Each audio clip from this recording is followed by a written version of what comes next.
Acute angle triangle क्या होते हैं, राइट एंगल ट्रायंगल क्या होता है और ऑब्ट्यूज एंगल ट्रायंगल क्या होता है, इसको समझते हैं।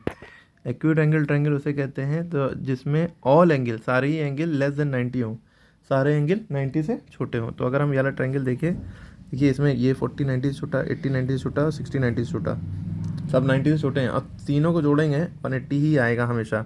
अगर ट्रायंगल बना है तो उसके सारे एंगल को जोड़ने पर 180 आना चाहिए, तो अपने आप ही 180 आएगा। तो ये एक्यूट एंगल ट्रायंगल है। ठीक है, अब देखिए इसमें भी तीनों एंगल 90 से छोटे हैं। ठीक, भले ही 89 तक है लेकिन वो भी एक्यूट है ना, एक भी इनमें से 89 तक भी पहुंचा वो भी एक्यूट है क्योंकि 90 छोटा है। ठीक, अब राइट एंगल ट्रायंगल की बात करें, कोई एक एंगल 90 डिग्री का होगा, चाहे ये वाला हो चाहे ये वाला हो, चाहे ऐसे बना है तो ये वाला होगा।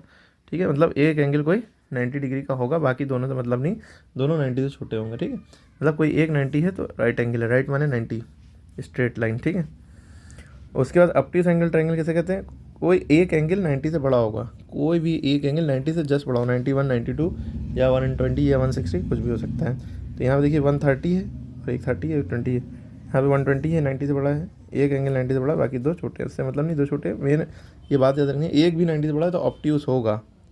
ठीक है, तो आप स्ट्रेट एंगल कमेंट में बताइए, रिफ्लेक्स एंगल कमेंट में बताइए और कंप्लीट एंगल कितने डिग्री का होता है कमेंट में बताइए। अब हम इसमें एक्सरसाइज पे आ जाते हैं कि इसकी एक्सरसाइज कैसे करें। हालांकि हम पहले भी ये बता चुके हैं कि एक्यूट और राइट ऑब्ट्यूज में बताना है। देखिए तीनों एंगल 90 से छोटे हैं ना, तो ये एक्यूट है ना, और यहाँ कोई एक एंगल देखिए 90 से बड़ा है, तो 90 से बड़ा है तो ऑब्ट्यूज, क्लियर बताया था। और कोई एक एंगल 90 है तो राइट। तो बाकी ये सारी चीज़ें यहाँ। इसके ऊपर एक एक्सरसाइज नीचे दी गई है, classified triangle whose angle are acute obtuse right. तो हमने मेजर देखी कितनी कितनी डिग्री है, पहले हमने देखी सारे ही 90 से छोटे हैं, 39 58 83 सब 90 छोटे हैं, तो ये एक्यूट होगा ना, क्लियर। अब यहाँ पे देखिए 20 61 95, देखिए एक 90 से बड़ा है तो ये ऑब्ट्यूज होगा, 90 से बड़ा तो ऑब्ट्यूज। यहाँ 30 60 90, एक 90 है तो राइट होगा, क्लियर। तो बच्चे हुए नीचे क्या आप कमेंट में बताइए आंसर।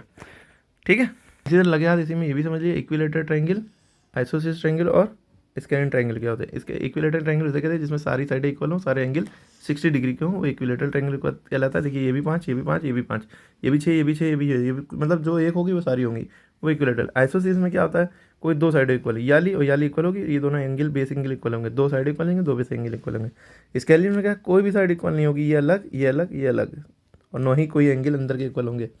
ठीक, अब इसके ऊपर क्वेश्चन देखिए कैसे आता है, क्लासीफाई द ट्रायंगल गिवन में whose side are given scalene isosceles और इक्विलेटरल। अब आपको पता है तीनों साइडें इक्वल होंगी तो क्या कहलाएगा, इक्विलेटरल। तो वो चौथा वाला है 5.5 5.5, तीनों साइड इक्वल है, ये साइड क्या कहलाती है, ये लाइन कहलाती है। ठीक है, तीनों साइड इक्वल हैं, ये क्या कहलाएगा, इक्विलेटरल। कोई साइड इक्वल नहीं कहलाएगा स्केलिन, और कोई दो साइड इक्वल है जैसे 6.8 ये 6.8 ये अलग है, तो ये कहलाएगा आइसोसेलेस। अब आप एक्स वाई एक्स में सोच रहे हो क्या करें, तो एक्स एक्स सेम है ना, दो साइड सेम है एक अलग है, तो ये क्या है, आइसोसेलेस। ये तीनों सेम है, एक्स एक्स एक्स है, ट्रिपल एक्स, तो ये इक्विलेटरल। इसी की बिना पे यहाँ पे एक डायग्राम, मतलब कुछ डायग्राम पे से इक्विलेटरल उसे कहते हैं जिसकी तीनों साइड इक्वल हो। देखिए 7 7 7 तीनों इक्वल है, इक्विलेटरल है। दो इक्वल है एक अलग है, आइसोसेलेस से। कोई इक्वल नहीं तो स्केलिन है। ठीक है, समझ गए।